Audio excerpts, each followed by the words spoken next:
Hey guys, welcome to Massive Iron Live. I am Steve Shaw. Happy Friday. It is what? It is May 28th, 2021. It's Memorial Day weekend here in the States. I know a lot of you guys probably got a lot of things going on this weekend. Hopefully some of you in the States have a 4-day weekend. And I'm going to be working all weekend, working on a few projects. So before we get started, I got an announcement. I'm going to be trying to stream these on Twitch. So if you are on Twitch, follow me at Ben the Barman, at Ben the Barman. I'm not sure if that'll be easier for you regarding the live streams, but that is an option. And I might do some bonus live streams on Twitch. If it's really bright and washed out, my ugly face today, that is because it is dark as heck outside and it's raining, and in here I'll have the monitor glaring to provide the light. So I appreciate you guys tuning in. Let you know the best questions. I will give away a free Massive Iron t-shirt, and stay tuned. If I say you want a t-shirt, you can contact me, benthebarman@gmail.com. So if you're on Facebook, you're on Twitch, wherever you're at, post up your questions. Be patient. I'll try to get to them. I'll be on as long as I can. There's no Robert today. Let me see if, the Twitch live stream looks like it's actually working. There's no Robert today. I have a busy weekend, a lot of things going on, so I needed to trim down the time of the live today. So thanks to anybody tuning in from Twitch. That seems to be working well. Just a couple of notes. Let me know where you guys are from, how things are going. A couple of notes. The new Massive Iron. Whoops. Let me see if I can get this in here without the reflection, right? Get Eating Massive Iron Cookbook is out. This is available at my website, superlivingtoday.com, which is right over there. Okay. And this is available in PDF, and as you can see, as a little book. It's not a monster book, right? But it's got a lot of recipes. I didn't stuff it full of crap. I put recipes I actually use. And let me see if I can get the first page here. I'm not charging you a crazy amount of money for this, but people have been asking for it, so I put it together. But you can see, maybe you can't see. Maybe you can't see, sorry. But it's got breakfast foods, snacks, shakes, sides, and mains, and meals and dinners in here. So it's got a lot of good stuff. So check that out. For those of you that use a logbook, I got this book as well, the Massive Iron Logbook, and this is a big sucker, and probably can't see it. Let's try stepping back. But this has, you can log, there's enough room in here to log a whole year's worth of workouts, and it's got 20 blank pages at the end. And this is a huge sucker right here. I got a lot of books available on my website. This is a Muscle and Brawn Archives. I ran a site, Muscle and Brawn, for a long time. This has got tons of great training information in here, and it is over 450 pages, worth every penny. All right, let's dive in. Guys, just know that if I miss your questions, sometimes YouTube is funny. So post your questions up, and if they don't show up, maybe trim them a little bit. If not, hit me up on Instagram at Ben the Barman, at Ben the Barman. All right, Giannis, let's dive in. And what do we got here? Thoughts about the line in the room effect. Toxic people not messing with big, strong guys. Well, I would say outside of the toxic people, I would say I noticed a big difference. Obviously, when I was 346 pounds and a big bearded powerlifting weirdo, no one bothered me generally, other than the other big, hairy, weird powerlifters. But there is something to it, and I'm saying the toxic people thing aside a little bit, but there is something to it. When I was, when I'm at my peak in size and strength, guys usually come up to me and say, hey, are you a bodybuilder? Or, you know, they tell me their lifting stories. Most guys leave you alone. There are, you know, there's an occasional small guy in a bar who that's drunk and wants to talk shit or whatever. And I'm like, dude, that's just not even start this conversation. Really. I'm not here to compare ball size with you. And I'm not interested in going to jail tonight. So have a nice day. But, you know, males are males. You know, they're going to try to establish who's the alpha in the room. And honestly, I never worry about that. I'm just myself and confident with who I am. And I will say a lot of times that's enough. That's really all you need. I mean, you can tell insecure people, right? And if you're confident with yourself and who you are and your life and everything, I'm not worrying about being the alpha in the room. So I wouldn't say toxic people. I would say it's more of a natural thing that males do. But anyway, Yana says Goku or Vegeta or why, I have no idea. This is I'm way out of my league. I won't even lie, way beyond my league. Gravity training. Thoughts on box front squats? I'm at a home gym and need an extra squat variation other than high bar. Paused. Well, it certainly sounds fine. You don't see a lot of people do box squats with front squats. I have no issue with that at all. I might recommend kicking up the intensity a little bit in your home gym by maybe supersetting them or pre-fatiguing them with goblet squats or maybe lunges or Bulgarian split squats. You can't do because they're a single leg. But you could do paused jump squats where you pause in the hole and then you jump. You could do your box squats and then you could superset them with paused jump squats. That's something I do a lot with my clients. So that's absolutely fine. The only thing you have to be careful with on box squats is you have to understand that it changes the dynamic of the squat. It changes your form a little bit. And a lot of people are not aware of this, but when you have something behind you to sit on, you're naturally going to squat differently. Most of us will. We're generally going to be hips back, kind of feeling for things with our buttocks, right? And I'm trying to get comfortable here. It's so your hips are naturally going to go back. It's going to change the dynamic of the squat. And there is a tendency when that happens for you to place more stress on your knees. So just listen to your knees. Knee tendonitis is something pretty easy. I would say pretty easy to pick up with box squats. So just be aware of that. Any unusual strains or pains above the top of your kneecap. And this is me over at Twitch, posting my first message at Twitch. And Twitch seems to be going okay. So, all right. Stein from Norway. How's it going, Stein? And Greg Duvier. Gym is almost back to normal. Very few people wearing masks, and also stuff is no longer wearing masks. I assume you mean places are no longer requiring it. We went to a baseball game, probably the first major event we've been to since the pandemic shut everybody down. Cincinnati Reds were hosting the Milwaukee Brewers. And I didn't know what to expect because Ohio was kind of ground zero. If you remember, we shut down the Arnold way early last year before all this chaos hit. And Ohio was kind of, ground zero for a lot of that stuff.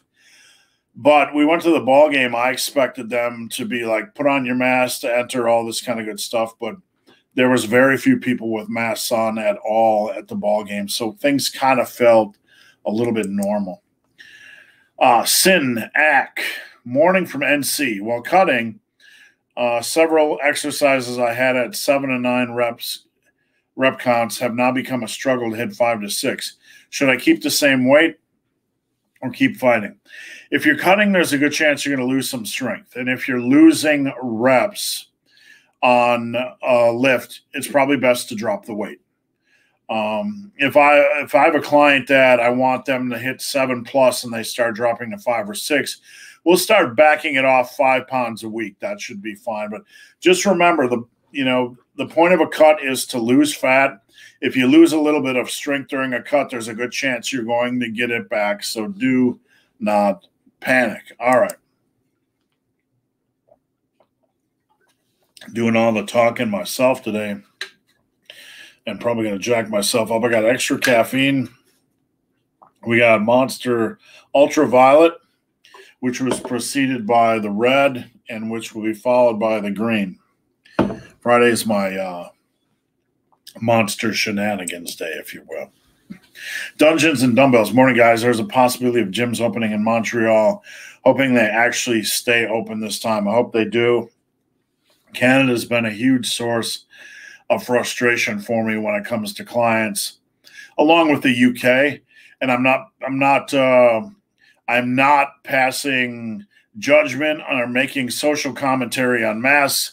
All I'm stating is, just trying to be politically correct, all I'm stating is that when it comes to coaching people in Canada and the UK, it's been a royal pain in the ass because you guys have been away from gyms for so long. Bree from Mongolia, still freezing over here. Bree, last Sunday, we went to the ball game, and it was the hottest day of the year, and I'm just literally red along my arms. And right now it's raining, and we have a cold front moving in. It'll be down to 43, so we're getting cold weather again, which isn't bad because I have to run tonight, and I'd rather take the cool weather. Oh, excuse me. What do we got? Johnny 603. Been a long time. What's going on, Johnny? Stuart Davies, training for strength and size. Would you ever consider a cut? Stuart, I'm not sure what you mean. Training for strength and size. I assume you're training for both. Would you consider a cut? If you look in the mirror, yeah, I mean, cutting is something that is probably a good part of the journey, a reasonable part of the journey. At some point, you might want to do a little bit of a reset, not just with your weight, but with how hard you're attacking the weights. Take off maybe 8 weeks, reset those calories, reset that diet, reset your strength, and come back and attack. At the end of the day, it comes down to what you look like in the mirror. So that is the ultimate guideline. Rico Santana. The cookbook is great. Thank you. And that's right here. All the fancy graphics and, I put all the time I could into it.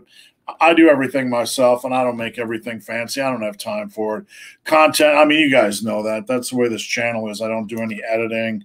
Well, I obviously edit in my book, but, when it comes to the book itself, I'm not going to take a fancy photo because there's nothing fancy about the big hairy ugly dude. All right.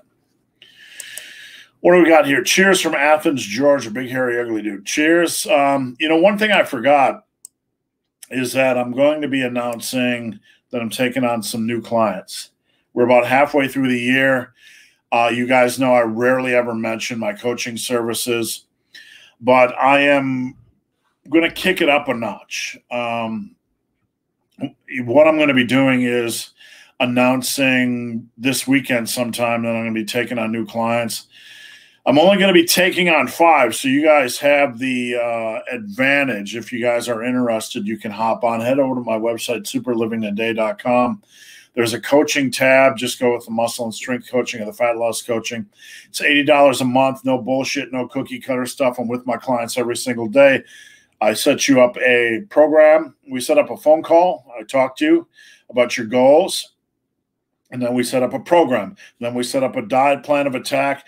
Then we work on form. We work on everything daily. I'm in my office on the weekends, and I try to do as much as I can to help clients on the weekends. Tomorrow I'm in office for 8 hours. Sunday I'm in office for 5 hours. That's a typical weekend. This is what I do mainly when I'm not making my 10-minute YouTube video a day, is I do coaching, coaching, coaching, coaching, and coaching. All right. What do we got? Cottonwood. I fractured my ankle, and recovery is in a couple weeks. Can I still bench by using no leg drive? Yeah. You know, what you were, look, I'm sputtering. All right. Let's talk about powerlifting tightness and bench setup, okay? Because a lot of bench setup comes from the powerlifting world, and that's not a bad thing. But when you try to stay tight on a single or double rep effort, it's a lot easier than trying to stay tight on a bench press set that's lasting 6, 8, 10, 12 reps. So there is a difference in what I call powerlifting single double rep tightness and bodybuilding tightness. With bodybuilding, with your legs, you don't necessarily need to use leg drive. That doesn't mean you don't need to try to develop tightness or a good platform.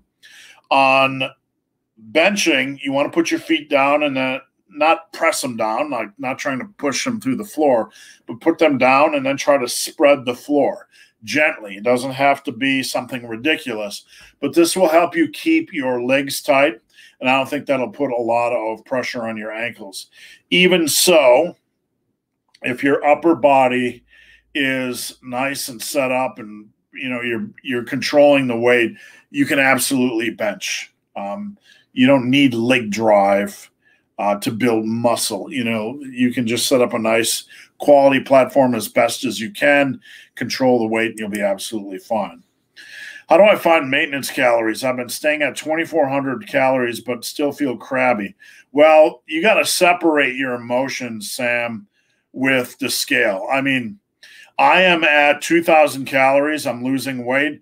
I'm running an hour and 15 minutes a day. I'm lifting an hour and 15 minutes every other day. And do I feel crabby sometimes? Yes. Do I feel hungry sometimes? Yes. But I have a goal, and that goal revolves around calories and scale. And there's no magical way to bump calories and lose weight. There's no magical way to be in a calorie deficit and feel wonderful all the time. That's the bottom line. So if you're feeling crabby and obsessed with food, honestly, suck it up. You know, I'm not being hard on you, but I don't care, because you have a specific goal and you need to nut it up and suck it up. And it doesn't matter if you're hungry. It doesn't matter if you're crabby. It doesn't matter, because you are going after a specific goal. So what I would look at with your calorie intake if you're maximizing food volume, and if not, try to find a way to improve that. And again, I'm not trying to be harsh, but look, as somebody that coaches for a living, you know, people saying, I feel tired, I feel crabby, I have low energy, you know what? I do not care. I sincerely do not, because you have a specific goal, and the goal is to get there. And if you expect it to be easy, it's not going to be. What you need to focus on is your response to how hard things are, whether it's lifting or whether it's diet, because your response to things is what is important. I do not care if you're crabby. I do not care if you're tired. I do not care if you're hungry. You can still react to that, and you can look in the mirror and say, I have a specific goal, and I need to shut up, suck it up, and go hard after it. So how do you find maintenance calories? You've been at 2,400. What's the scale doing? Get up in the morning after you urinate, weigh yourself. Nudie, you got to take off those socks and those undies and those shoes and whatever else you got. You got to weigh yourself after you get up in the morning, and you have to monitor what the weight is doing over a 2-week period of time-ish, and then you can make an adjustment. TriX weight was 198 today. I hope that's, I'm not sure if you're going up or down. Danielle, how much of a difference do flat shoes make when squatting or deadlifting?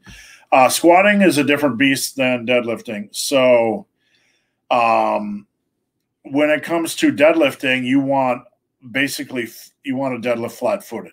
You don't really want, you know, your feet elevated off the ground. Is an 1/8 of an inch or a 1/4 of an inch going to really make that much of a difference? Probably not. But, you know, you still want to go with a flat shoe. You don't want to go heels elevated because that'll tend to try to push your weight forward. On a squat, it depends on the individual. I had no problem squatting flat-footed, but again, you know, it depends.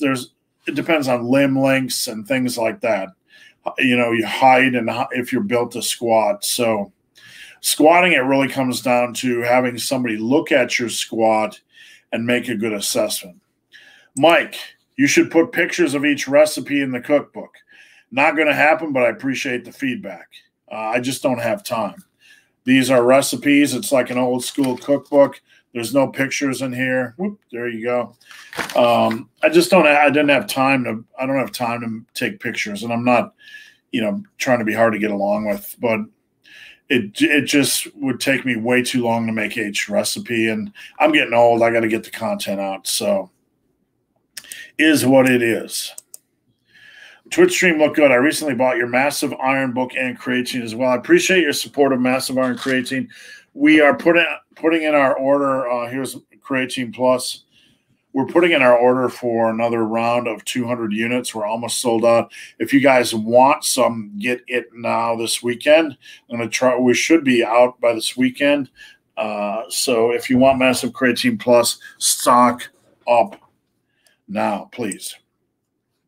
And Frank says the Muscle and Brawn book, he recommends it 100%. This has a lot of good content in it, guys, really. I mean, my Massive Iron book I'm really happy with, but this is the archives of the best articles from Muscle and Brawn. Tons of workout information from everything from the Texas method to German volume training, powerlifting, power building, just all kinds of goodness in a book. Pat's Nation, let me just scroll down here, guys. Pat's Nation 12. Full body workouts are making me sick and weak. Should I replace them with bro splits? I seem to do better on them, even if the entire – look, the modern science, Pat's Nation, and I've been talking about this all year, the current meta-analyses and everybody else that is a major – strength lifting, hypertrophy, muscle building coaches talking about the same thing. And I'm not speaking specifically to you, Pat's Nation, but everybody else needs to pay attention. It shows that when volume is equated, it generally shows it might be better to use a body part split. Repeat, when volume is equated, it might be better to use a body part split. What does volume equated means? Well, I've talked about this forever. Regardless of whether you're looking at a full body, upper, lower, body part split, you look at volume over the course of a week. So you're doing 12 sets per body part. Doesn't matter if you do them 3 days a week, 2 days a week, or 1 day a week. It's going to give you the same results. And I've been telling you guys this forever, and the science finally caught up to my old ass. The most important thing for you is to work out hard and to use a split that works for you. So absolutely go to a bro split. I've used basically nothing but in 35 years, and it's not going to hold me back, and it's not going to hold you back. And we need to get rid of this brainwashing that occurred with the 5x5 minimalistic bullshit people, the army of people that thought they knew everything. And, you know, they pounded me like a nail over the last 10 years when I've been telling them, you're going to find out, it doesn't matter. It doesn't matter. And you know what? It doesn't matter. That's science. That's some meta-analysis. That's not my opinion. Sebastian, thoughts on gains coming in blocks? I felt stuck for long, and then all of a sudden every lift goes up. I mean, it can happen. Look, our body's very cyclical, hormones and attitude, and sometimes, you know, it might be your triceps are coming up and then all of a sudden your presses are coming up, or your shoulders and triceps come up and then your presses come up. So there can be a perfect storm. I'm not going to go out on a limb and say it's, you know, something everybody should expect, but you're going to have cycles during training where everything just syncs up. Your hormones, your attitude, your energy, the temperature, and, you know, weaker body parts coming along. So definitely not unusual. John Drain, finally ordered a curl bar last night. Assume you mean the easy curl bar. Besides curls and skull destroyers, any suggestions to incorporate in the power muscle block? Wow. What do I do with them? You can do wide grip upright rows, but you know, you might say I can use a barbell for that. I like using an easy bar for those because I can kind of put my middle finger in the notch, the wide notch. So, and curl variations, you can do 21s with those bad boys if you want to. I know you already mentioned curls. That's just a curl variation. But skull destroyers, rather than you mentioned skull destroyers, those are basically the big two, to be honest with you. But those two alone add so many options into your arm workout. So not much beyond that. Derek, 54 and stuck at 150 pounds on bench for a month. You know, all I can say is that can be normal. And here's what I mean. If you add a rep, it's going to add 5 pounds, basically 5 pounds to your bench press max if you add a rep on that first set. So, you know, it's hard to say what's going on, Derek. I need to know your weight. I need to look at your workouts. I need to know your nutrition. Is your nutrition squared away? Is your program well-rounded? There's so many variables. So it's impossible for me to give you any advice around make sure your eating's consistent. Make sure you're not, if you're trying to lose weight and build bench strength at the same time, that's going to be a struggle. And make sure you are attacking your shoulders and triceps. It's a long game. Beyond that, the only thing I can really say, if you're interested in coaching, I would love to help. So consider that if you're interested. Digging down into what is going on with a specific lift requires, despite all the bullshit you see on the internet, magic tips and tricks, it requires the eye of somebody that knows what they're doing and has done this for a long period of time to look at things and say, hey, we need to do this. Hey, you're not working your triceps hard enough. Hey, your eating is too inconsistent, etc. Woodulus, thoughts on the Epicurean versus Stoic schools of thoughts? I don't know much about the Epicurean. All right, let me Google that real quick. He's tossing stuff my way just to try to throw me off base here on a Friday. Epicurean. All I got is an Epicurean hotel and Epicurean skincare. I'll look at it later, Woodulus.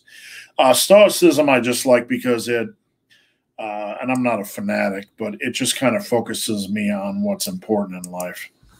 Sebastian got a new double overhand deadlift PR today. First set.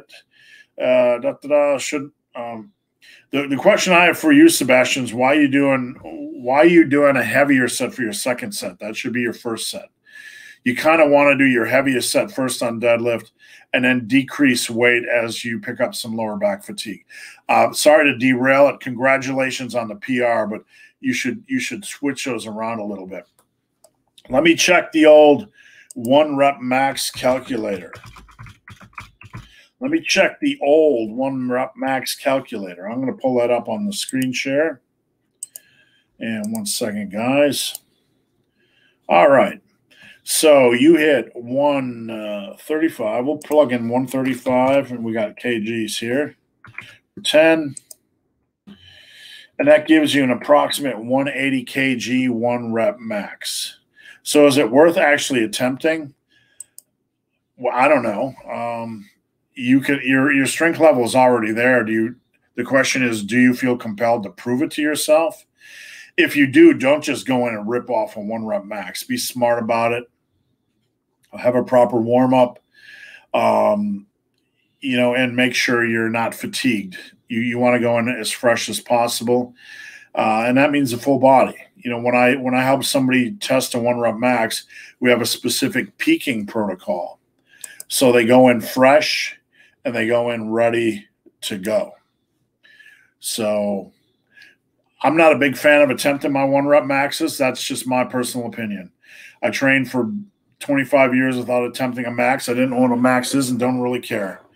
That's just me. If you care, then go attempt it. But if you're at 135 by 5, your 1 rep max is right around 180. And testing the 1 rep max just encourages injury. So many things can go wrong. I'm not a big fan of it. I've done it over the years, but it was at something called a powerlifting meet. Very rarely did I test my 1 rep max on squats and bench outside of that. But if you want to do it, do it. John's a client. Hey, John, appreciate you tuning in. Thoughts on NoFap? Come on, guys. What is this, like 1993? This is, I mean, no offense, Danielle, but this is the most idiotic, ridiculous concept. I'm not saying you're an idiot, Danielle. I'm saying the concept's idiotic. It provides no benefit at all. The people out there making posts like this are idiots. They're idiots. They're fools. This is a non-question. It'll provide no benefit at all, other than sexual frustration. If using double progression with 3 sets on each compound exercise, how should the weights change? For example, going heaviest on the first set versus building up and grinding to failure. You don't ever want to grind to failure on anything, because grinding to failure is going to encourage a risk of injury.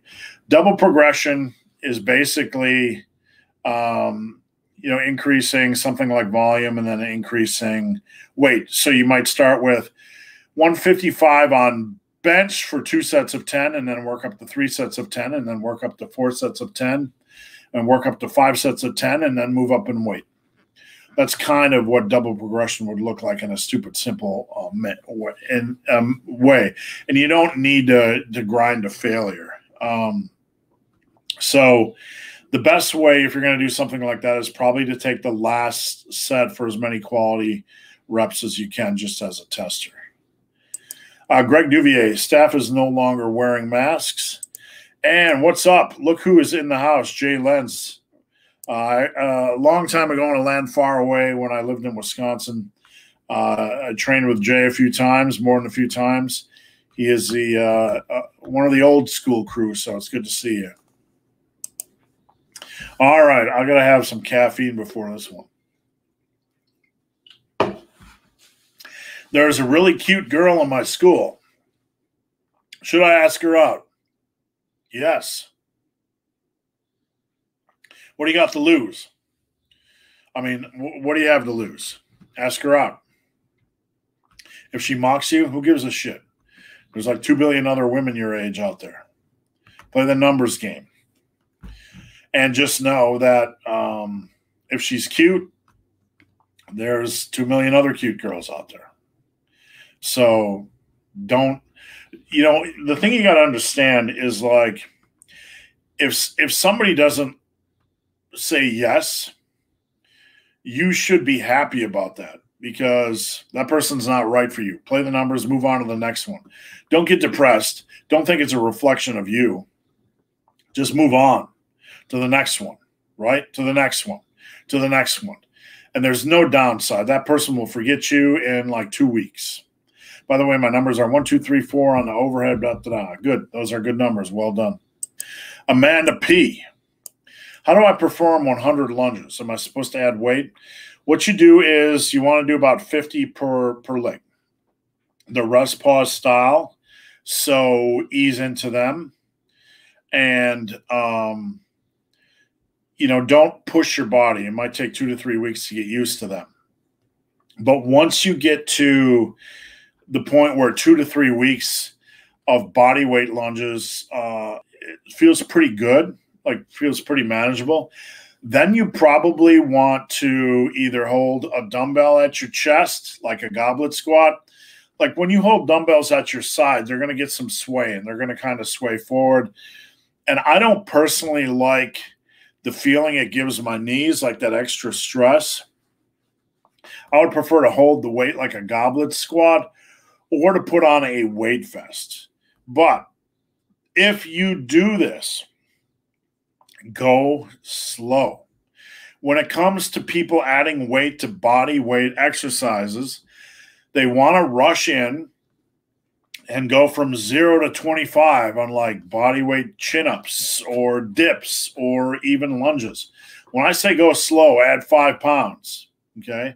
Oh, but I don't want to have the pink dumbbell, right? I don't want to just move that's the way progressive overload works. And I'm not saying you wouldn't do that, Amanda, but just give yourself a chance for your tendons, your ligaments, your connective tissue to adapt and move up very slowly. Sheldon, I've run your 5-day push-pull legs and massive iron book for 6 weeks. I've gotten stronger with everything. I'm shooting for another 6 weeks. It is challenging if you're really progressively adding weight. Indeed, a lot of people will look at my workouts and they'll say, I didn't think it was going to be much of anything. And then 4 or 5 weeks into it, when they got to stick to progression, they're like, this is a lot more challenging than I thought. All right, John, 60 years old, 255 body weight, just hit a new bench of 480. Never make excuses. Well done. That's impressive. I mean, once you get above age 45, 50, the body can start to, you pick up war wounds. And to be able to continue to not back down, some people will be like, man, you're going to end up old and broken. You're going to end up old and broken and not able to walk. That's the way I'm going out. That's the way I'm going out. And I don't care what anybody says, because I'll be able to look back on life and say, I climbed every mountain. I punched every gorilla. I took every challenge. And man, what a great life it was. There are voices out there that'll try to pull you back from testing yourself. Don't get hurt. Don't get hurt. Don't do this. Don't do that. And I'm not talking about doing ridiculous things. But there are some people out there that will try to pull you back from challenging yourself. And at the end of the day, life is a sum of, your experiences, and seeing your limits, testing your limits safely and wisely is a huge part of that. All right. Thoughts on crazy Lyle McDonald's generic bulking routine. First off, Lyle is one of the people I listen to when I'm out running. I listen to YouTube videos a lot when I'm out running. So I respect Lyle.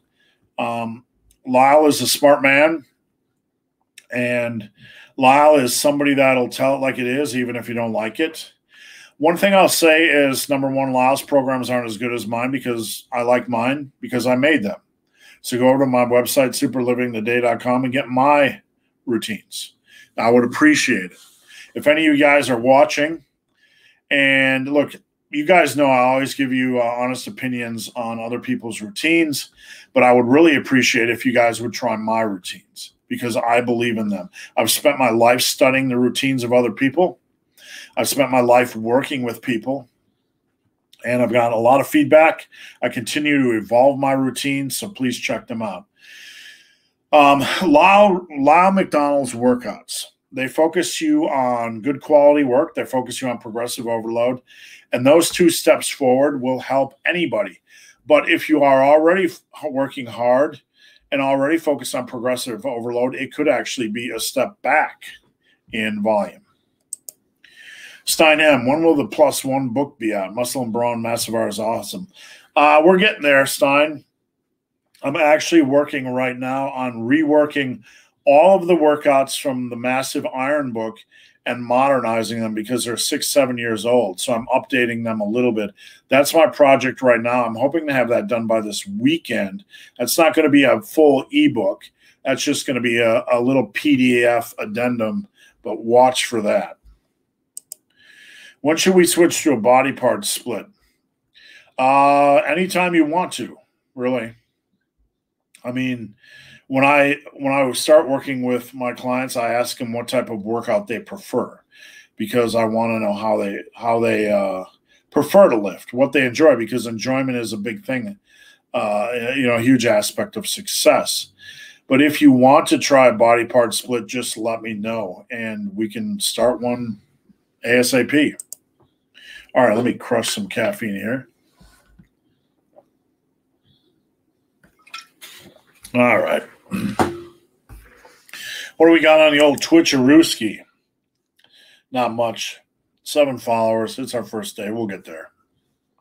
They're probably like, what's this old guy doing on Twitch? Why is he playing video games? 3 days full body. Beginnings of intermediate strength. When should I consider going to 4 days a week? when you're ready. 4 days a week facilitates a quality volume, and it's generally a good choice. What I mean is when you look at the number of quality sets you need over the course of a week, it works out to around 70. Now, can you get that in 3 days a week? Yes, you can. Is it harder to get it in 3 days a week? Yes. Do a lot of my clients work out 3.5 days a week and 4 days a week? Yes. How's 3.5 days a week? That doesn't make sense. Every other day. So even moving to 3.5 days a week on an upper lower, I put together a lot of 4-day workout routines, upper lower, for clients. And they are flex schedules, meaning we'll have workout A, B, C, and D, and they'll rotate between those 4 workouts, inserting rest days as they need. And some of them work out 3 days a week, some of them work out 4 days a week. But even a small statistical increase in workouts per week can reduce the daily volume per workout. So whenever you're ready, as long as you have time. As intermediate, I'm still adding 2 reps a month to my bench. That's wonderful. Would you add 2 times bench a week? No. Don't try to fix what's not broken. It's like adding volume for volume's sake is not something you need to do. It's not going to increase your progression. Yes, there is some value in volume, but it has to be done wisely. And it really should be after you built a pretty darn solid strength base using a reasonable amount of volume. Other than a cell phone, what's the biggest time waster in a home gym? Changing plates on dumbbells and barbells. Now, back in my gym back there, which is behind the magic curtain, back in my home gym, I have a lot of equipment in a small space. So shuffling around crap is a huge time waster, How many days does it take for muscle loss? I believe scientifically something like 14 days and you start to lose a little bit of muscle loss. But the thing is, you need to remember it's nothing to worry about because muscle memory is a real thing and it will come back. And because you also have the knowledge of how to build it in the first place, you don't fear the weights, you don't fear where you've been, you'll ram right back up to where you've been, and you'll be absolutely fine. Looking forward to using the Easy Curl Bar for skull destroyers. My elbows are flaring way too much with a straight bar.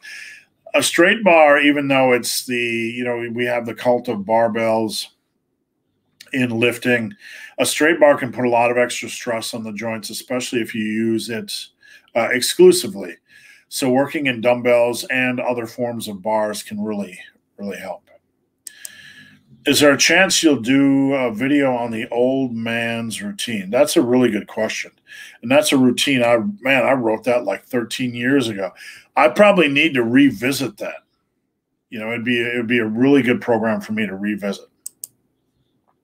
Answering your question, I aim to get about 10 reps before I go heavier. My way of avoiding that's fine. On deadlift, just listen to your body. Don't do sloppy reps. Keep that form tight. The deeper into a deadlift set you get, the more likely it is you're going to lose focus, lose your ability to stay tight, lose your discipline. So just be hyper aware. Video your form if you can. What's going on, BKS?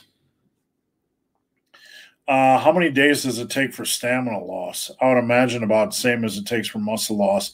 If I didn't run for 2 weeks, I would imagine I'd start to lose stamina, endurance. Love line with the big, hairy, ugly dude. Are there any disadvantages to your rep goal system? I've used it about 80% of the time. You can't keep running it forever. At some point, as you become an intermediate lifter, it'll start to beat you up. But that's because you're going hard in the paint. You're actually doing something good for an extended period of time. At that point, you might want to switch to just one maximum set per workout, which is one of the things I'm doing in the Massive Iron update. And again, it's not a book, is putting in workouts like this where you're progressing to one max set per exercise. So Are there downsides? You're going to make progress really quickly. Your strength is going to go up. Your muscle is going to be maximized. But because of that, you might reach a point where you wake up and feel a little bit beat up. So you just got to listen to your body. Woodulus says, what's the home gym looking like? I got to do a video or a tour, but behind that curtain, I have a bench with adjustable racks. I have a squat rack. I have a cable station. I have a station with leg curls, leg extensions. I have a sissy squat, easy curl bar, tons of bars for my cable station. I got a landmine attack. We got lots of stuff in there right now. I got an adjustable bench too. So I got a buffalo bar or a bowed bar. I got a safety squat bar. I got a regular bar. All kinds of stuff's going up in there. Is going from a 150 strict press to a 225 strict press realistic in a year without specialization? Well, the specialization question, specialization is not a magic bullet, okay? So what I mean by that is even if you did specialize, how much of an advantage would it be over non-specialization? It would depend on the individual, obviously, but I don't think it'd give you more than the 10% boost. So really, the crux of this is that's strong. Okay, let me go to the handy dandy calculator here,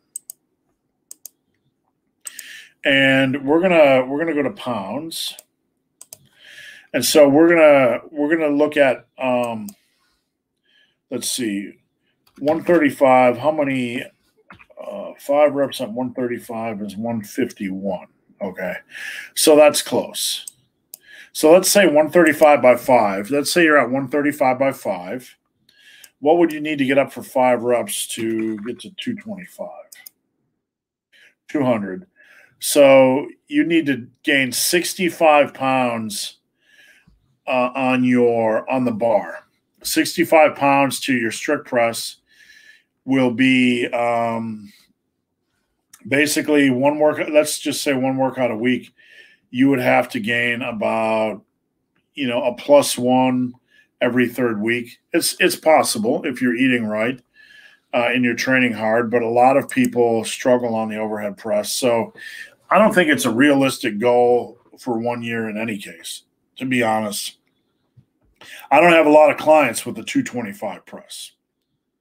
So to get to 200 by 5 is pretty rare air in any industry, or excuse me, for any level, for any person. I don't see 200 by 5 very often. Not often at all. I have maybe 2 or 3 clients that are at that level. So that's a pretty strong level. It might take you 2, 3, 4 years to get there. And specialization probably won't speed that up. Sebastian, this is obviously years away, but when I eventually have my working set of 180, I only have enough to set the bar to 180. Can I push it for high reps?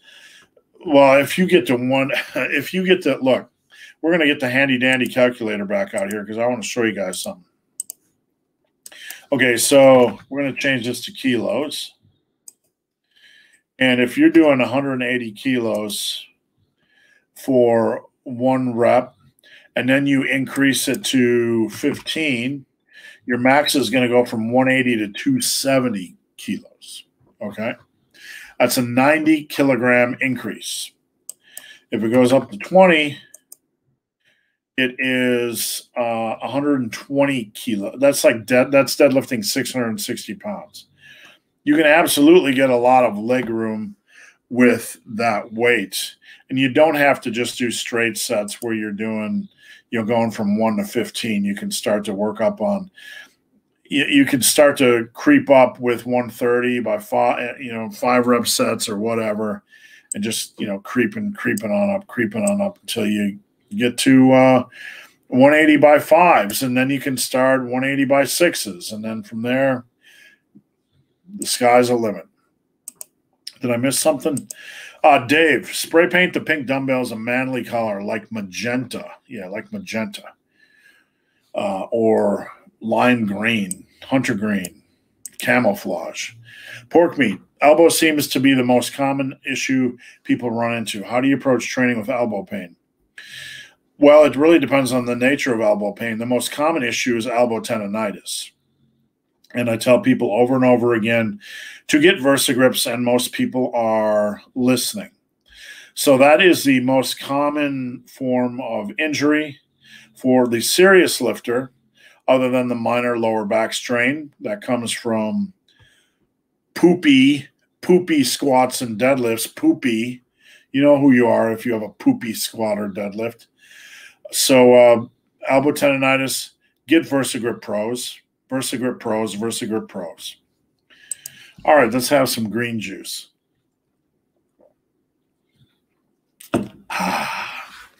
Perseverance.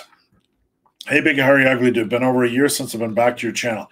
You've been gone for a year, and you're finally coming back home. Thank you. If you go shoulder width on the bench press, do you consider that close grip bench? I have pinkies on the rings, pinkies on the rings, and that's close grip for me. My regular bench is middle fingers on the rings. So the key thing is, if your elbows are more tucked in and your wrists are over your elbows, that's the key thing. That's where you should set up for close grip bench. Okay, you want wrists over your elbows, and you don't want it at about 45 degrees. You want to tuck it a little bit more and have wrists over elbows. Don't worry about shoulder width. Shoulder width on the bench, if you're truly doing shoulder width on your bench, your grip is too narrow, your elbows are flying, you're going to get inward shoulder rotation, and that's gonna place a lot of stress on your shoulders. How to build mobility with dips? No idea. I'm not a mobility specialist. I'm not being dismissive. But if mobility is not my wheelhouse, if somebody is, look, I don't quite know what you mean, in the sense that I've not seen anybody struggle to get the parallel on dips. I've seen them struggle to be able to do dip reps because of their weight. You don't have to go deep on a dip. The lower you go, the more stress it's going to place on your shoulders. You want to focus on dips being nice and controlled and just making sure your arm, your upper arm, is at least parallel to the ground, maybe just a hair below, and then come back up. But if, I assume you don't have a problem getting there. Have you looked at Marvel Modoc? Marvel Modoc. I know the old school Modoc. I know the old school Modoc dude was this big block-headed dude. I'm not sure what the new Marvel Modoc is. That a new series? It looks like it is. And no, I haven't. Is it a cartoon thing? If it's a cartoon thing, no offense. I mean, I'm not hating on anybody. I don't like cartoon shows. Not my thing.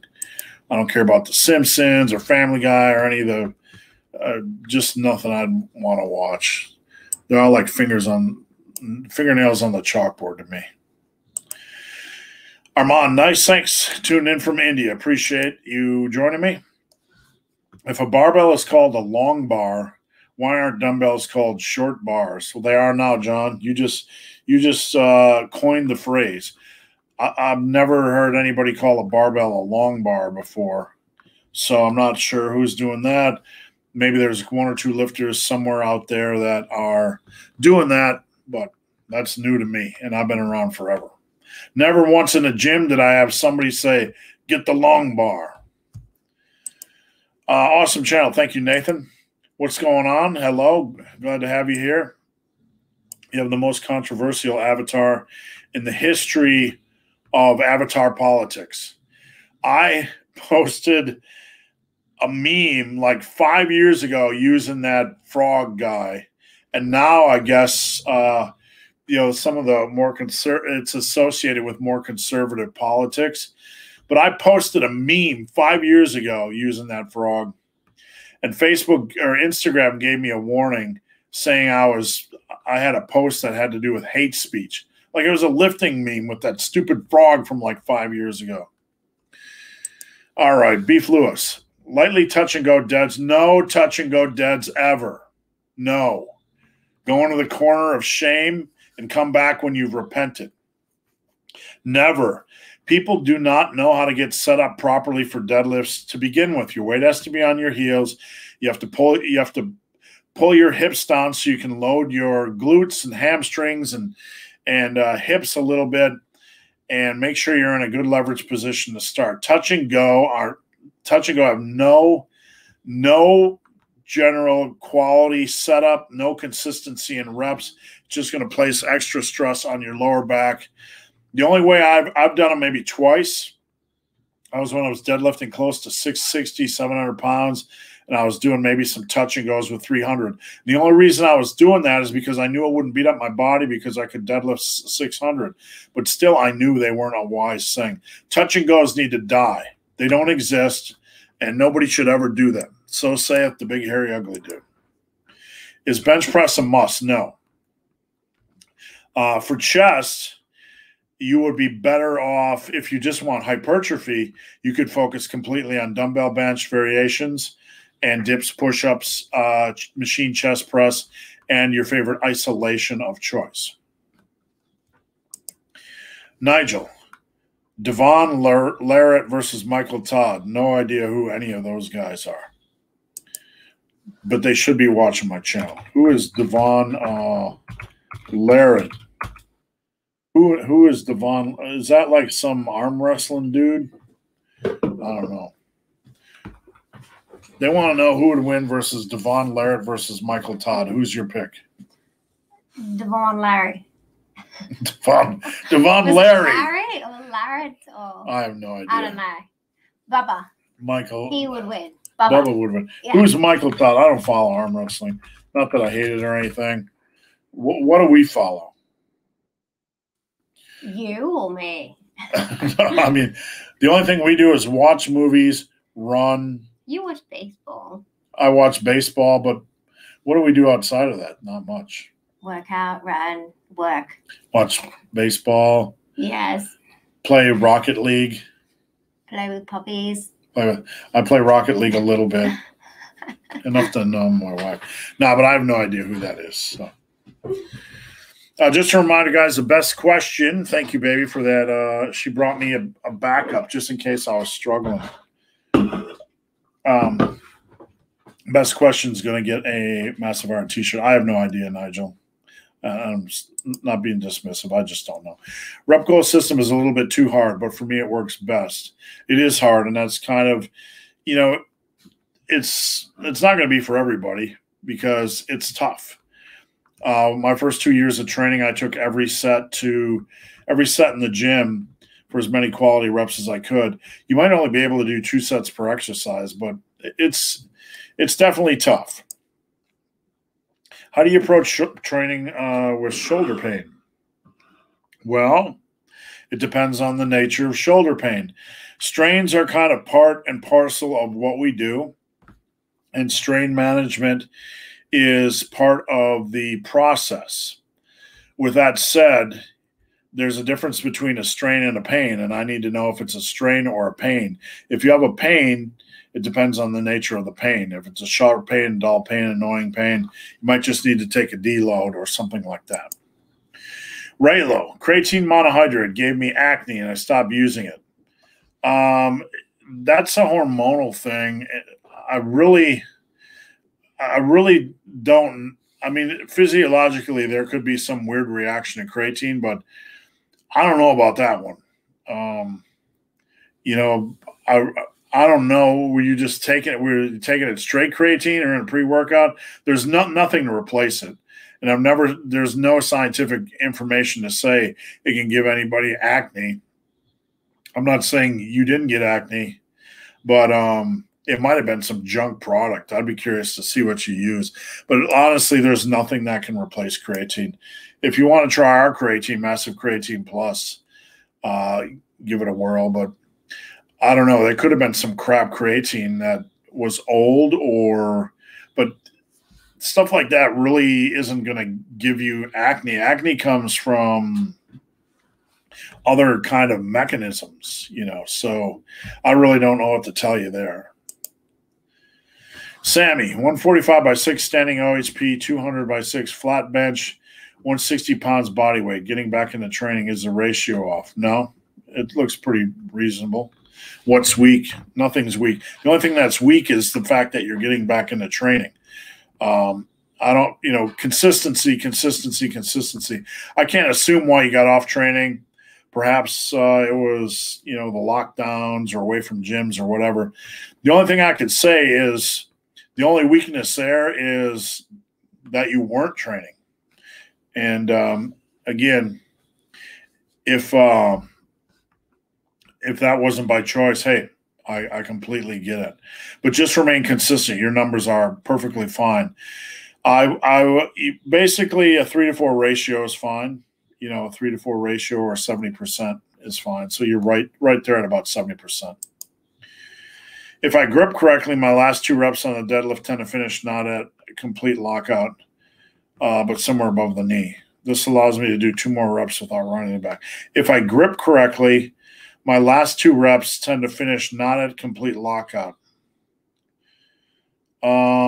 If you're not locking out a rep, it's, you're going to have more stress on your lower back because you're losing a lot of momentum, losing a lot of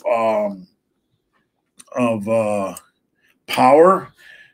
And that's going to be at this position when you're about at this position, and then you're stopping there. So I'm not a big fan of that at all. Not a big fan. It's kind of like a dog chasing its tail. You're getting in 2 extra reps, but they're not really quality reps, and they're reps that inherently put more stress on your lower back.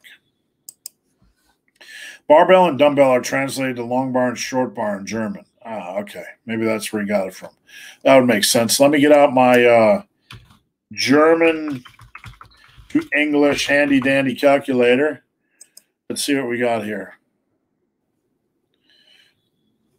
Translate German. It's really okay. Here we go. Let's type in English. Come on, where are you? We're just going to go with Google. German, or English to German. How about that?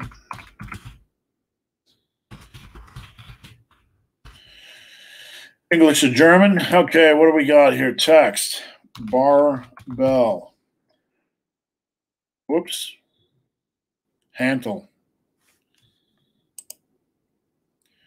Barbell and dumbbell are translated to long bar and short bar in German. I don't know what handle means. So maybe that means long bar. Is sumo deadlifting from Satan? Only in the weird cult called powerlifting do they worry about stupid crap like that. Powerlifters worry about such stupid crap.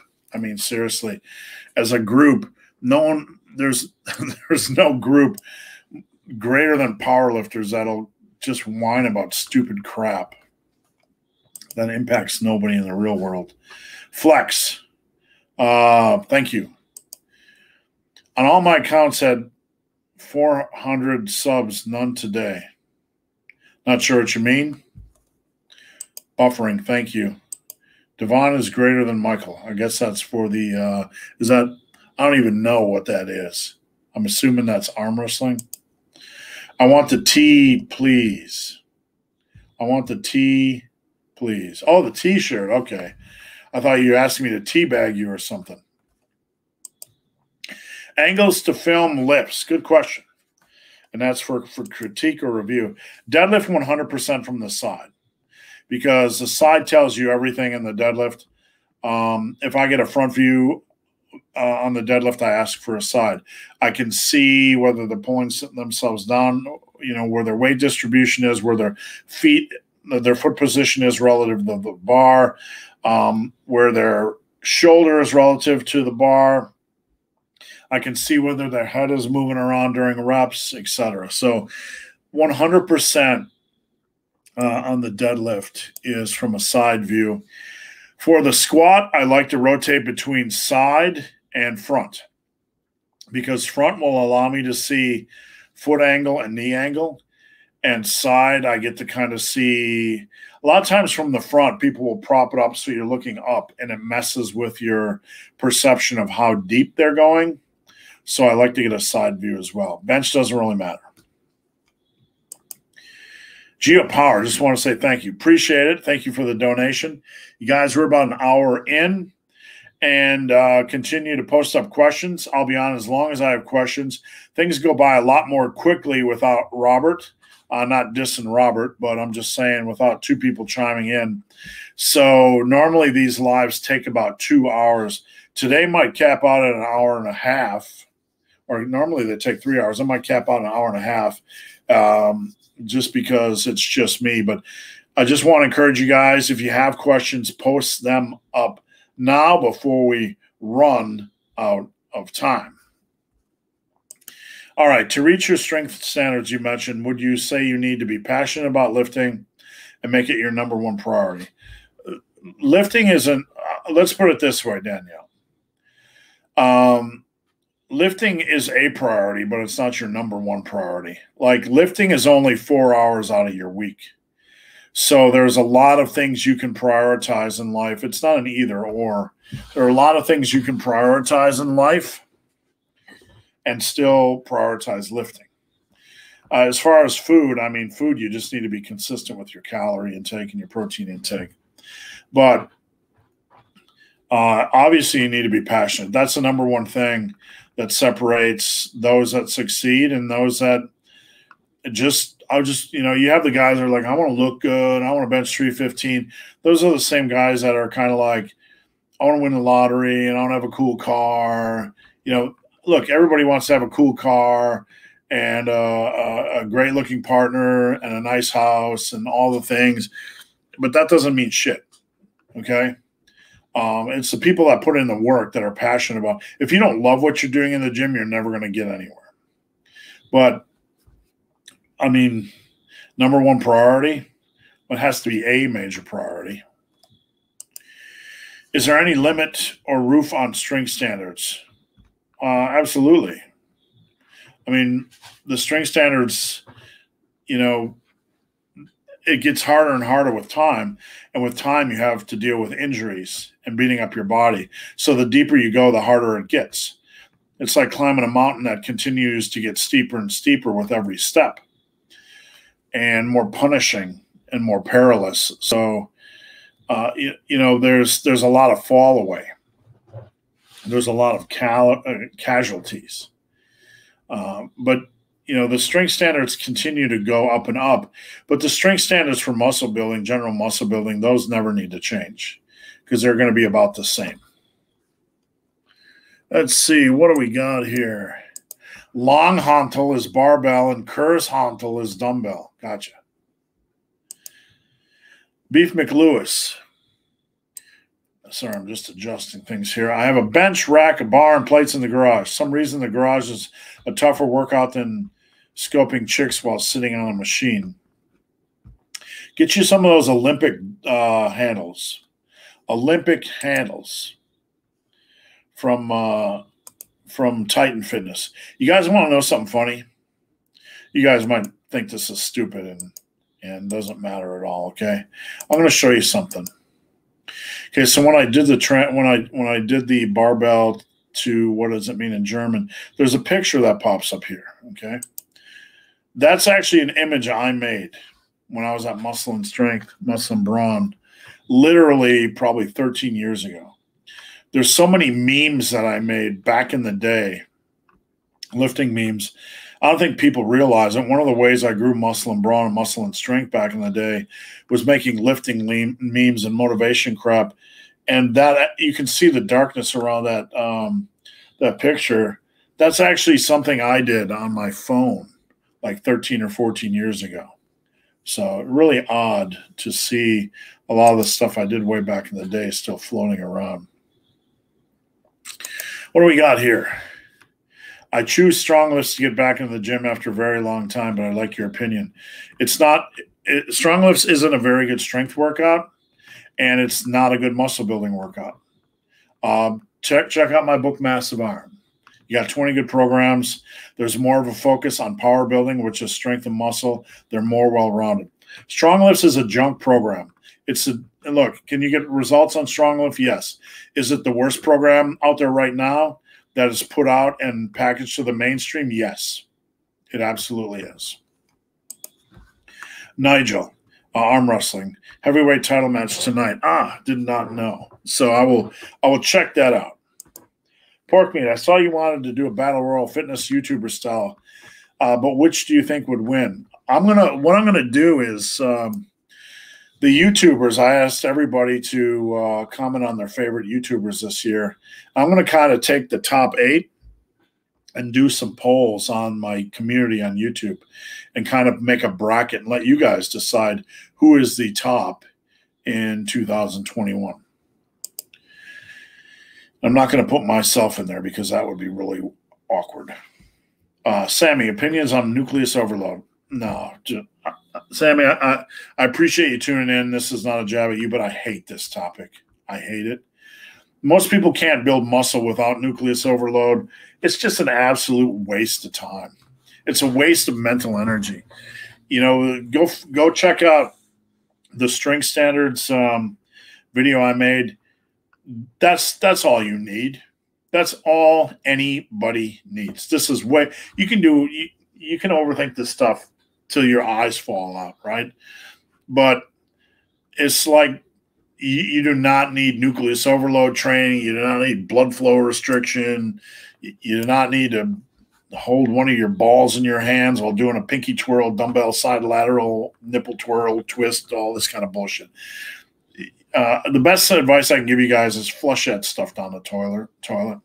Flush it down the old shitter. Just not needed. Not needed, not needed. Overthinking, not needed, not needed. My apartment gym has pull-up bar, Smith machine, dumbbells up to 50s, and a cable station. I do grip training but have very small hands, so it's hard to grip the bar. Suggestions for back training. VersaGrip Pros. Your grip should not hinder your back training. So you need to get some VersaGrip Pros. Stephen Beck, can you break your workout up into 2 halves, morning and evening? Yeah. The best way to do it, Stephen, is in the evening you want the compound lifts for a couple reasons. Number one, your central nervous system is firing better in the evening, 3, 4, 5 o'clock, even later.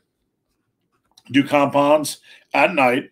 And then when you wake up in the morning, do or major body parts at night. Sorry, major body parts at night. And then when you wake up in the morning, do the minor body part that would have accompanied last night's major body part. So let's say Sunday night, you do chesticles. Monday morning, you could do tricepticons. Monday night, you could do back.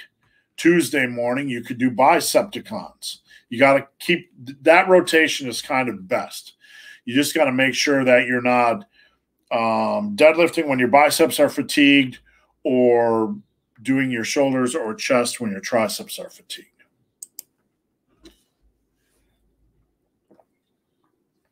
On dumbbell row, should I start using my VersaGrips? Yes, 100%. Use them now on 100%. Every warm-up set, everything. Every back set, everything. Because they'll help you prevent elbow tendonitis, which is the most common injury. And it will allow you not to let – you should not be worrying about your grip on back strength, right? That's like worrying about what your hair looks like during sex. It's just stupid. If your grip strength is weak, then train your grip strength after your back. But never let your grips work. Never let your grip strength hinder your back progress. Are Olympic lifts? No. Absolutely not. They're not worth learning. Somebody's going to be triggered, but they have really no value in hypertrophy. Maybe 1 or 2 variations you can use in a powerlifting or hypertrophy type of setting. But, you know, you got to use variations. They're not great hypertrophy movements. Thanks for all your help. Every Friday I learn something new. Thank you. And I appreciate that, Richard. And when you guys ask questions and I'm direct, I hope you know it's because I just want to help. And I'm never picking on anybody that's asking a question. I love all the questions and I appreciate all the questions. So keep them coming. 4-second, no. You do not do controlled negatives ever on deadlifts. Never, never, never. You let gravity do it and you just let You hold the bar and you pretty much let gravity do all the work. You do not turn a deadlift into an eccentric movement. The same with barbell rows and heavy dumbbell rows. You're going to put a lot of unneeded, unnecessary stress on your lower back. Never do a controlled deadlift. Eccentric. Do weights weigh more at the home gym? It depends. Man, over the years, I've collected so many different barbell 45-pound plates. Every one, the diameter was different. Every one, the weight was different. So I would say they were never really overweight, but it's hard to say. It's really hard to say. I've never weighed a gym plate, to be honest with you. I'd be curious if you guys have ever weighed a plate at the gym, what it shook out to be. When was the last time you got into a fight? When was the last time? I generally, like, if somebody is pissing me off, I'll tell them. Like, I live in a downtown area that's next to an alley, that's next to a park. And if kids are out there at night skateboarding, I'll go tell them to go, go kick rocks. If a meth addict's walking out making noise, I'll go out there and tell them to shove off. Like, I have no problem doing that. I'm not looking for a fight, but if you're aggravating me in any way, I'll tell you to go kick rocks. And you can ask my wife for all kinds of stories. But a good story is I almost got in a battle royal at a Tyler Childers concert maybe 3 years ago in Milwaukee. So me and my wife were at a Tyler Childers concert in a coffee house before he was really big in Milwaukee. And we were about 4 people deep from the stage. And there was about 200 people there, right? So a bunch of guys started going crazy and rushing up to the stage, rushing back, knocking over women. And they rammed into my wife. And one of them was like 6'6", and I took him and I just pushed him to the ground like a wet noodle. Because, I mean, these were not lifters. They were just typical drunk guys at a Tyler Childers concert. And they're all like, come on. And all of a sudden there's 4 in front of me. Like, come on, man, let's go. And I'm like, let's go. And you think I'm afraid of getting hit? I mean, it's funny to me, like, the dudes that are threatening you, like they think like you're like the dudes that actually think you're afraid of getting hit. What are you gonna do? Give me a boo-boo on my eye? You're gonna give me a boo-boo on my eye? Oh, the pain, I can't handle it. Oh my goodness. You're gonna punch me in the tum-tum? Oh, I can't handle the pain. I'm such fear. I'm not gonna fight. Just continue to knock over women in the pit, right? I mean, seriously. But I generally don't fight. If somebody wants to do it, I'm like, come on, let's go. I'm not going to fight. I'm just going to wrestle them to the ground. Wrestling background. I'm strong as fuck. I don't want to go to jail. Don't want to kill anybody. Don't really want to punch anybody. I don't want to risk, killing or maiming anybody. I'm not trying to sound like an egotistical fool. But when you're strong, when you're pretty darn strong, punching somebody is not something I really want to do. So I have my say. I don't like fools and idiots. But if somebody comes after me, I'm just going to wrestle them down and pretty much, contain them. But I'm not afraid of the guys that are like, I'm going to punch you. Oh, no, get a boo-boo in the eye. I'm so scared of that. All right, what do we got here? If I don't have a dip station in my gym garage, should I get one? My squat rack as you can get dip attachments for your squat rack. Let me see if I can find these real quick. They're a really good investment. And what they allow you to do is not only dips, but you can do barbell pull-ups, what we call barbell pull-ups. So you can put your feet up on a bench and you can have your torso kind of upright. So you can do inverted rows, dip attachments, dips. You can do, here we go. Let me just pull this up. You can do what we call barbell pull-ups. They're super cheap. I would get those for your rack. And I have some clients with rings, like gymnastic rings, and there's so much sway on those things. They scare me a little bit. I'd rather have you get in these, but these are a really good investment. I have knee pain. I'm unable to do full range of motion during barbell squats or hack squats. Any suggestion? I need to kind of look. I'm going to be honest with you, Daniel.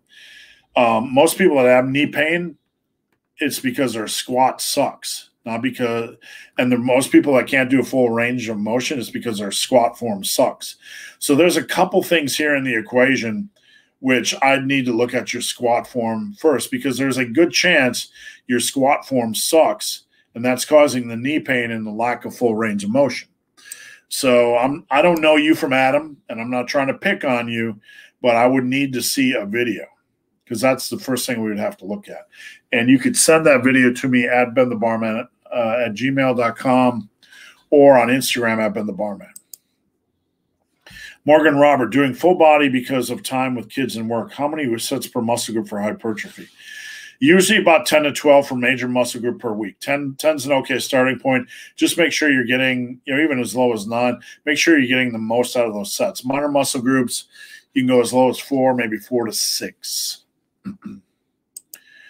For some reason, keep skipping my question. Yeah, I'm not sure why. Maybe sometimes if the question's too long, YouTube will not post it. So just try, or maybe shorten the question up. Hello from Poland. What's your opinion on myo reps? I have a rest pause system called Bulldozer Training, and you can go over to my website, superlivingtoday.com, and that's my opinion on myo reps. I have a good system that I've tested. I ran it for over a year. It's a rest pause system, and it's my favorite rest pause system. So check that out. Why is it easier for me to progress on pulling exercises and legs, but pushing is harder? Could be a couple reasons. Number one, the back as a muscle group can get a lot stronger than most people suspect. So there's more room for progress. Same with legs. Pushing is going to be more dependent on diet and body weight and consistency for most people. So that's a variable to look at as well. Location World, love you, sir. Thank you. Last week I mentioned about taking 1 to 2 days rest between every workout as my recovery is slow. You asked to provide you with a volume. I train 2 body parts per workout, 20 sets. Yeah, that's okay. So that would be every 1 to 2 days. So yeah, that's fine. That's fine. You should be absolutely fine. Is it worth having a pre-workout meal? Man, the pre-workout meal is something that is botched so much. I see guys going into their workouts with full stomachs. You do not want to do that, okay? If your stomach is full, it takes a lot of blood to digest that food. When you go in to work out, your body has to use that blood for the muscles, because that becomes a priority. You're doing something physically that's trying to kill the body. So the stomach will sit there with that food in it, digesting slowly or slower than normal, and it can cause stomach pains, aches, all kinds of uncomfortableness. So be careful about your meal timing. You don't want to go into a meal being way stuffed.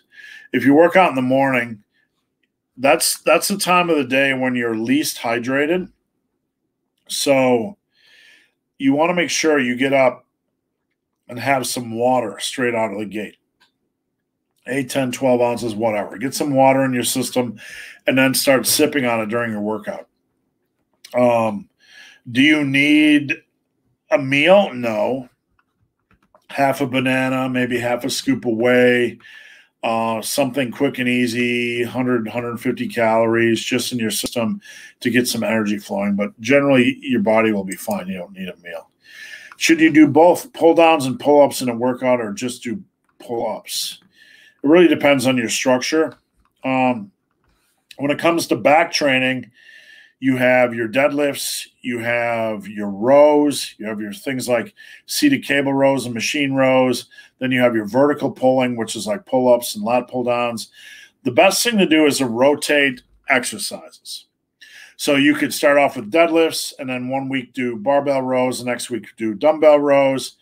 After that, you could do, next exercise could be pull-ups. The following week, the next exercise could be lat pull down. So some exercise variation, rotation is probably a good thing. All right, guys, this is the last question. If you want to get in a question, any more questions, get them in now before we jump ship. Do you have any weapons? The Browning cap is great. My wife has a rifle and a nice compound bow. I have a pistol. So we do have some weapons. We have a rifle, a pistol, a compound bow. Simone, any squat and bench press tips for the really tall lifter? The biggest thing I have for you, when I was at Tiger Fitness, we put together videos and articles called Squatting, Benching, Deadlifting for the Tall Lifter. I would Google them and then Tiger Fitness after that. You'll find some really good information. That was put together from a powerlifter friend of mine, and quality info. Pizza or burgers? 100% pizza. A nice burger is all right, but it's got to be good to really catch my eye. But pizza, man, all day long. Thank you. I appreciate the support. Which parts of the world would you like to visit? Last year, in the last couple of years, we've been to a little bit of New Zealand, Australia, Canada, Scotland, of course. We might go to Wales if the UK ever opens up. I'd like to really explore Western Canada. I'd like to explore Wales a little bit more, maybe Iceland, New Zealand. A lot of places I'd like to explore. Is flat, close grip, and incline on a workout too much? It's a lot of barbell movements. You need to get some dumbbell or some variation in there. Really, I mean, flat and incline are more chest-centric, so I would probably alternate them every other workout. Close grip you could use as your tricep movement, but I would also try to rotate in some dumbbell. Thank you, Brent. Appreciate it. Sorry, my questions keep disappearing. Post it up now. It might be too long. If not, if I missed your guys' questions, it's not me. It's YouTube. So head over to Instagram at Ben the Barman. Send me a DM. Do VersaGrip Pros hurt your wrist? No, never. That's the problem I have with straps. Straps don't compare at all to VersaGrips. Straps are crap. They are a pain in the ass to get cinched in. They take too much time, and they're aggravating, and they're cheap. VersaGrip Pros take no time at all to lock in, and they feel great, and you don't feel any pressure on your wrists. All right, guys, that's it. What are we going to do for who gets the free T-shirt? I'm going to give, let's see. Who should we give the free T-shirt to? Very good question.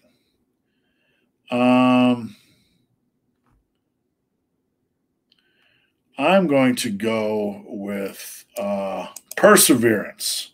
For coming back after a year, Perseverance, hit me up on Instagram at Ben the Barman or email me benthebarman@gmail.com with your shirt size, address, and all kinds of good stuff, and we'll get you a T-shirt. 100%. Go-to pre-workout meal. None of my meals are spectacular. Usually, I might do a pure protein shake before a run. Usually, my last meal of the day is before a workout is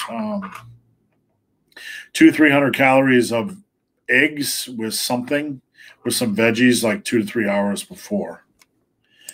Is neurotyping legit? Christian Thibodeau advocates them a lot. Neurotyping, what the hell kind of crap is he creating? Well, number one, I've been in the industry for forever. Never heard that word before, so that'll show you how incredibly popular it is and required. Let's see, Christian Thibodeau. Understanding neurotyping. What kind of bullshit is this? What superhero are you? Oh, I don't know. This is type A, type whatever. All bullshit. Just time wasting bullshit. More time wasting bullshit. Time wasting bullshit. I'm sure He's like, how's your self-esteem? Are you impatient? Who fucking knows? I mean, seriously, look at this crap. Look at this crap. Is neurotyping legit? Are you type A? Extremely verbal, talk a lot, talk a lot. Always want to be the leader. Don't deal with authority. Blah, blah, blah. Very high self-esteem. What kind of horse shit is this? I mean, you know, in this generation where everybody likes to talk about themselves, I'm sure it's very exciting and sit down and analyze. Do I hate rules? Am I impatient? Am I very goal-driven? I don't fucking know. I get up and do what I want on a given day. And I'm not being dismissive, Munir, but if this type of thing tickles your ovaries, you know, absolutely have fun with it. It has nothing to do with lifting, so it's well out of my realm. Thank you. Hope you guys have a good weekend. I will be in office all weekend. And I just want to let you know I'm going to be running an announcement that I'm taking on more folks for coaching. If you ever head over to my website, superlivingtoday.com, click the coaching tab. Just do weight loss coaching or 3-month commitment. Sign up. I'm going to be taking on 5 new clients, and I'll be posting more information about that. You can also go over to my website and get you some massive creatine. We got a few left in stock. And if you want some good workouts, go to my store, go to my workouts, tons of workout options. Go to my store, go to ebooks, or you can go to books. These are actually real books, etc. All right, guys, thanks for watching. What do we got? We got one more question here before we go. I'm 180 pounds, just got to 275 bench, but having trouble doing OHP and bench sessions. Is rotation of lifts okay? Excuse me. I'd have to look at your programming. You can send me a copy of your programs via email, benthebarman@gmail.com, or on Instagram @benthebarman. I'd be happy to take a quick look. Right.